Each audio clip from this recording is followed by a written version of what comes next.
Hello friends, ఈరోజు వీడియోలో మిగిలిపోయిన అన్నంతో లెమన్ రైస్ని ఎలా చేయాలో చూద్దాం.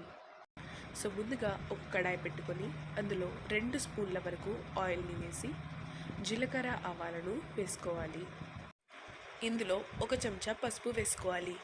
వీడియోలో చూపించిన విధంగా మిరపకాయలను కట్ చేసుకొని వేసుకోవాలి. ఆ తర్వాత ఒక కరివేపాకు రెమ్మను వేసుకోవాలి.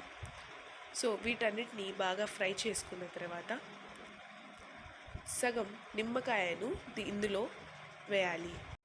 ఆ తర్వాత రుచికి సరిపడినంత ఉప్పును ఇందులో వేసుకోవాలి. ఉప్పు వేశాక కాస్త కొత్తిమీరను కూడా ఇందులో యాడ్ చేసుకొని బాగా కలుపుకోవాలి.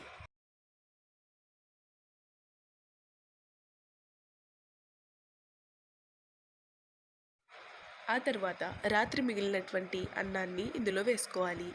మీరు రాత్రి మిగిలినటువంటి అన్నం ప్లేస్లో వేడి అన్నాన్నైనా ఇందులో వేసుకోవచ్చు.